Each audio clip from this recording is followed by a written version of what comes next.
Okay, so we talked about Hannah. Then you get into the story of Sam. Like Hannah has Samuel and actually gives him to Eli.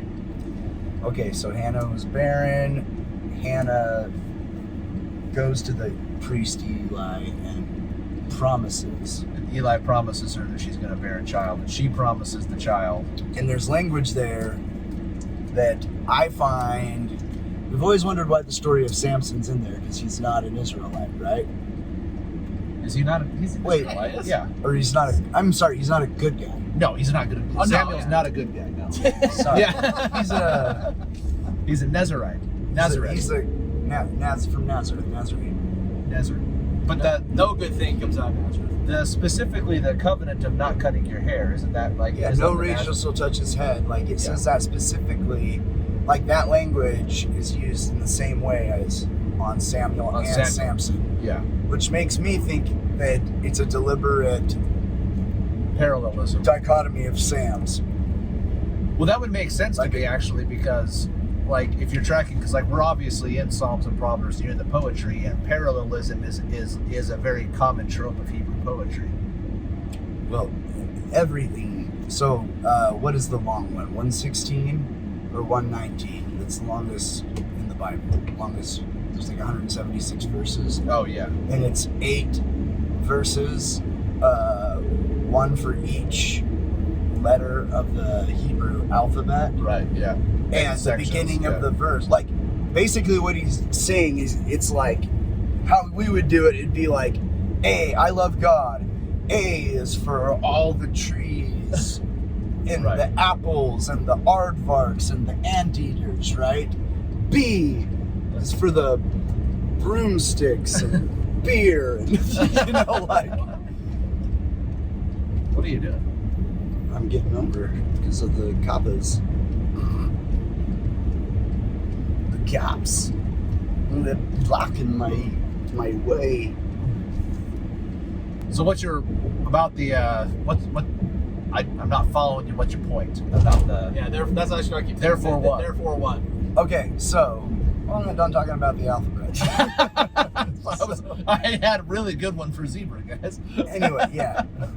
And so C would be like just kidding.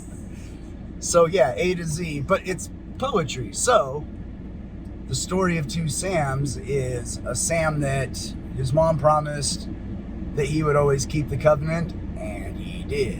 And then a Sam that super didn't. Right. And more specifically, like, and I know there's symbolism in it, but like there's more here that I haven't seen yet, but like, most specifically didn't follow the covenant of who to marry. Yeah. Women are a symbol of the church and you know what I mean? So I think it's like symbolic of that, plus like that guy wants to die. There's a method just wandering in the middle of the street. Yeah, on the freeway. So it's like the therefore what, like the dichotomy as far as like many are called, few are chosen. Like what, you have one Sam that We're just had a high calling but failed, and one Sam that had a high calling and succeeded. I think once you point out that there is a dichotomy and that they're trying to teach you two lessons, and therefore what is many and varied. it's an intentional Hebrew parallelism, though. I think, like you said, like they do that all the time in the poetry, like in the like when they say like, and the righteous shall always be taken care of, and the wicked shall be thrust down to hell and burned and hit with sticks. Like it's a very common thing, that parallelism that goes all the way through. Like that's what chiasmus is based. Chiasmus is basically just an elaborate form of parallelism, right? So we're talking about Samuel. Yeah. So let's talk about Eli's sons for a second. They're not the best. Well, no, like they're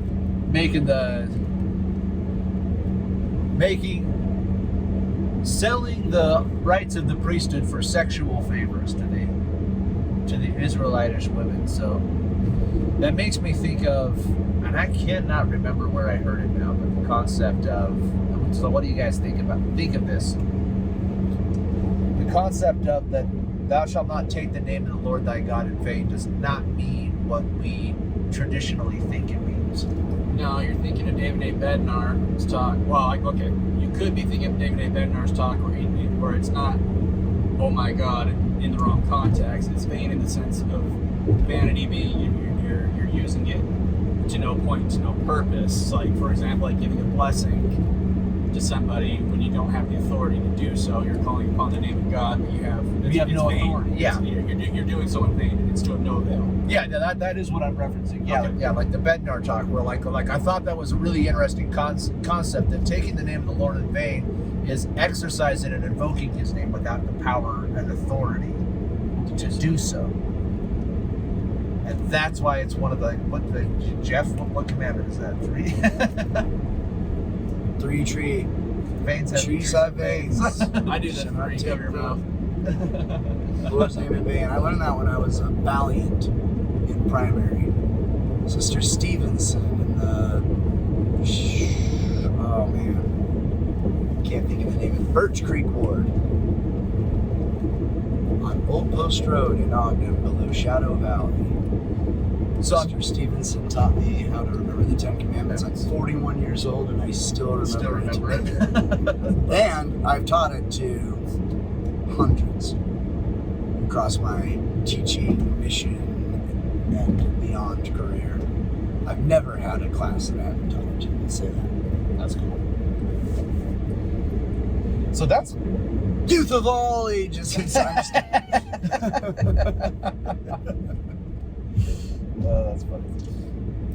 So like Eli's sons obviously like they wind up getting killed for their wickedness, but it's like that's kind of like, to me, that's what that reminded me of. It's like I would have sick Liam Neeson on him. that's taking the name of the Lord in vain.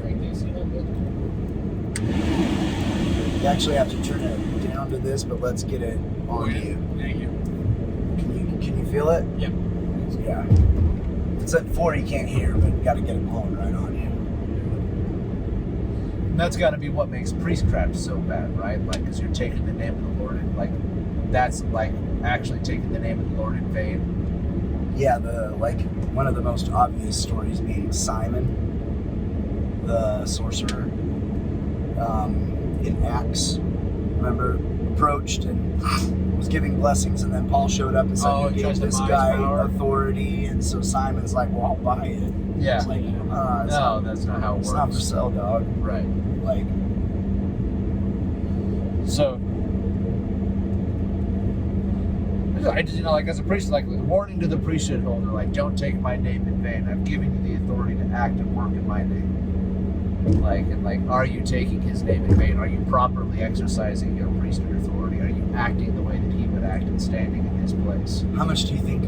Because so it's a new angle on that, which I think is cool and relevant. How much do you think omission applies to that? Like, Well, lots. not so being worthy but shying away, having a prompting to give a blessing and not speaking up, Or even could that apply to like just simply the covenant of baptism? When you're baptized, you take the name of the Lord upon yourself, right? Like you're supposed to be a representative of Christ from that point forward. Like, don't do that in vain. Are you actually being a good representative of Jesus Christ? Like, but no other gods before me. Don't worship a graven image. Don't take my name in vain. That's everything. Like, you take my name upon you. It's mean interesting. it, The and first do it. 4 to how to be more holy. Yeah.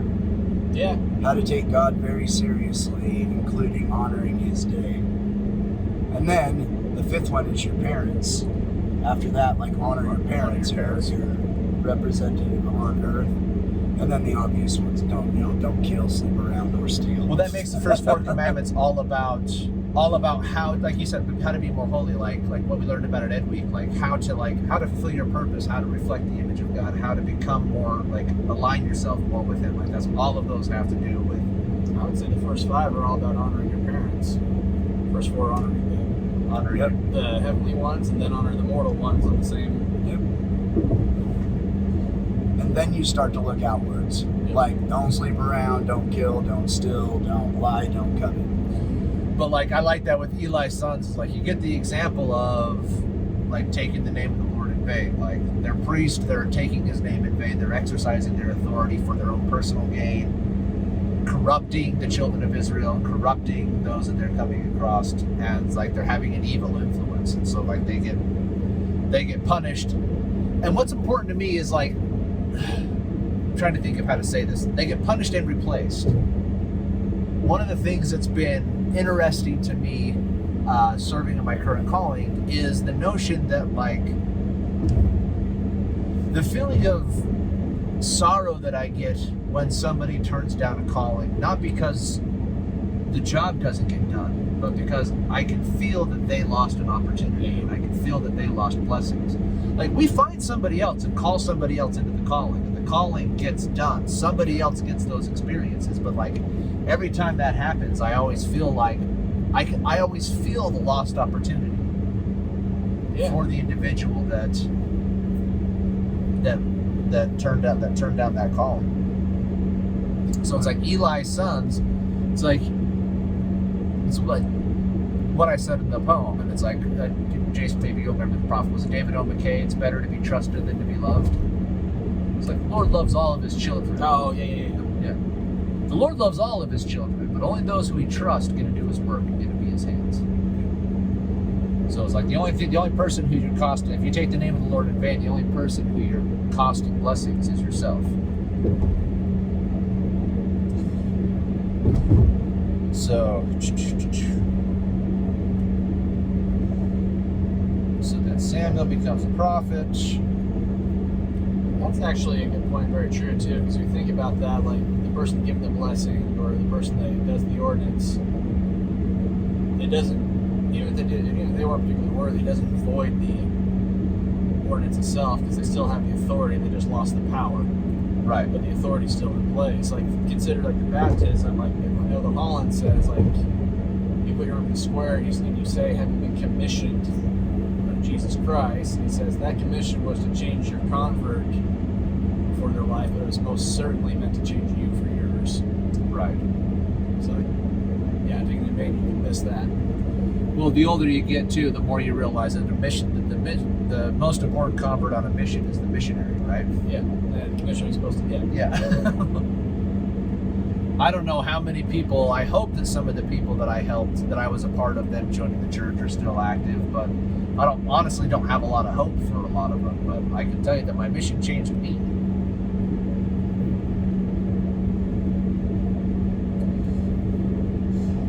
So, I also, in Samuel, I love the story where like the Israelites, they take the Ark of the Covenant into battle unrighteously, and they lose it to the Philistines. The Philistines get it back. And that's so funny to me. It causes so many problems and so many curses. And like, then not only did they give it back, they give it back with gifts. Like they send it back like, and I'm sorry. Here, have some gold. Take your demon box back. Get rid of this. They hadn't seen Raiders yet. Yeah, so. the Nazis found that out the hard way. So we just slipped them a bootleg the Raiders. Yeah. Didn't know what they were getting into. Philistines can't be messing around with it. Only top men. Yeah, top man. Top men. It turns out that what was magic wasn't the box. It was God. It's not the art. It's not the artifact that gives the power. Turns out.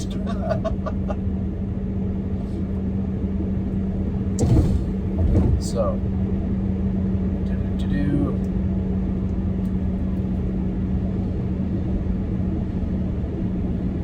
Anybody have anything they want to say about Saul? I'm kind of just moving through Samuel here. Saul is a great example of, again, that thing I said earlier when Jeff was talking about the two Sams and the men he called, a few chosen. He was a great man, great king. Right. He just he's a perfect example of fearing man more than God, and what happens in that situation. Which you say that, you're like, oh yeah, who's going to do that? It's incredibly easy to do. It's so easy to do. Saul, to me, the relevance for today is Samuel's warnings in the run-up. To it, yeah. Yeah, like I have it highlighted in mine. Like, he tells everybody, be like, so just imagine what a king's gonna be like. Like, you work your land, and then he takes it. You have kids that you need for your farm, but he takes them. You have this, like, you want your family to have these jobs, but he takes them for his family. Like, he just straight up tells them, like, it's not good, dude. Yeah. And they're like, I don't know. And then, like, the very first thing, like, Saul does the very first thing wrong. Does not wait for Samuel to come in, do the blessing. Like, the very first thing. He takes the name of the Lord in vain. Yeah, like the very first opportunity, Jace was like, it's very hard to stay the course. And be like, yes. Saul would say, impossible. Right? Like, based on his actions. Yeah. Like, it wasn't like, dang, like, you know what I mean? Like, at least the Nephites got Nephi as a king.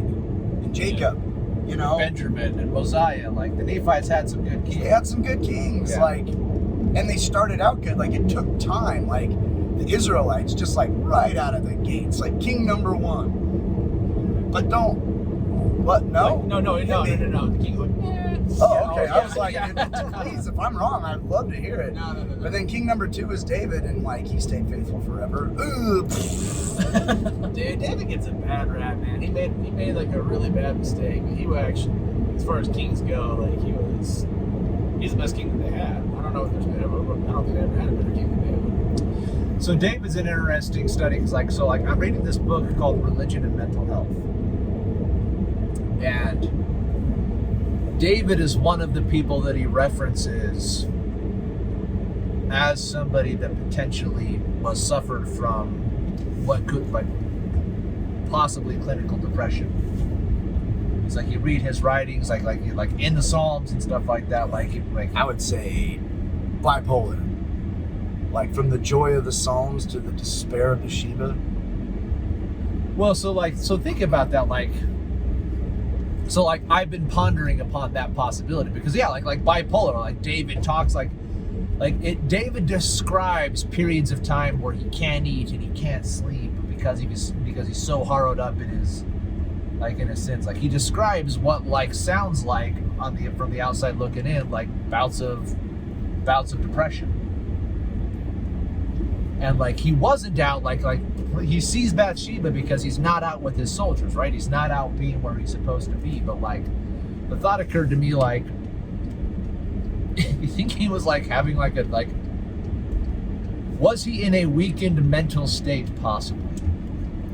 That's why he wasn't out I with think the that's very soldiers. possible. Like, to draw absolute conclusions and base your life on them would be silly, but It's just been an interesting thought to me. Like, what if David was already what if the reason he wasn't out with the soldiers because he was in the middle of a bout of depression, and so that's like the downtrodden mental state that he's in, and that's when Satan attacks him. That's when Satan puts the opportunity to sin in front of him. Because I think David gets a bad rap because people forget that, yeah, he did an unspeakable sin, right, with Bathsheba and then killing her husband.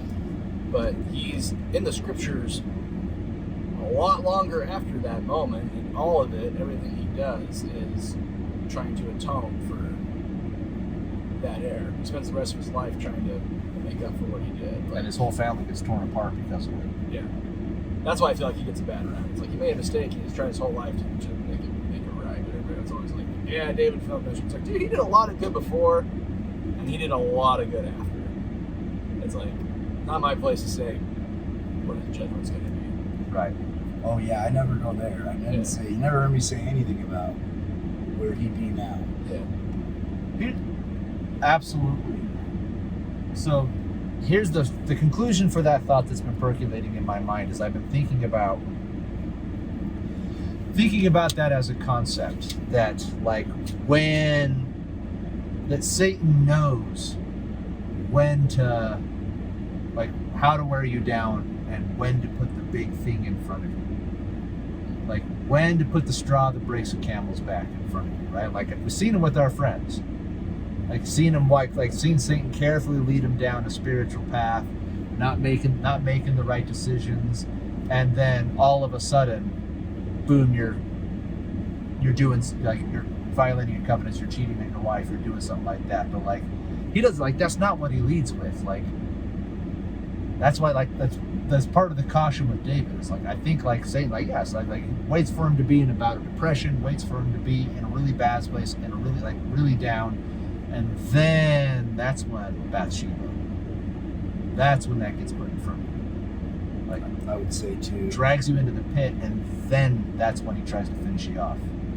It's like that's when you got to be most careful. I think it was Brigham Young that talked about how Satan sets up his kingdom in opposition to God's. And so, in your low points, I think that you're dead right about that.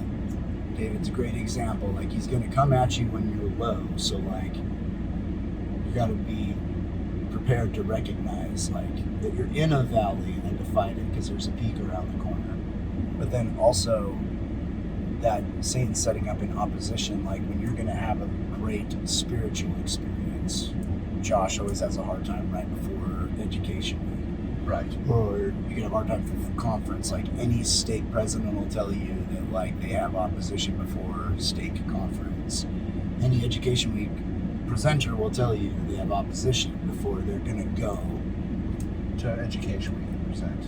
Yeah, and that's more so like the scripture example, like David would be like, he's going to come at you when you're low, and then Joseph Smith, right before the first vision, would be like, he's going to come at you to try to stop you from getting higher, if he can. Like he comes in the key moments. Is like, is kind of the point, right? Like, Yeah. And that just makes me think about what Jace. You're the one that taught us this. Is like you beat Satan by staying off the battlefield. Yep. Like that's how you like. So like how Don't important? come down. Yeah, you don't come down. Like if David was out with his soldiers, as stay hard, on top of Valentine's Hill. Yeah. yeah, as hard as that would have been with him, if he was where he was supposed to be and doing what he was supposed to do, if he had stayed inside of the guidelines and boundaries of the commandments that the Lord had presented to him, he wouldn't have even been on that roof at that time. Yeah. It's like so like that's like what you say is like you beat Satan by staying off the battlefield. Like that's why God gives you the commandments and tells you what to do. It's like the kid, like, I ditched a priesthood meeting and went and had my first taste of alcohol. My life went wrong from there, and I don't know why. Because you ditched your priesthood. You see what I mean? Yeah. Yeah. So, anyways, that takes us up to David. With all 11 our hearts.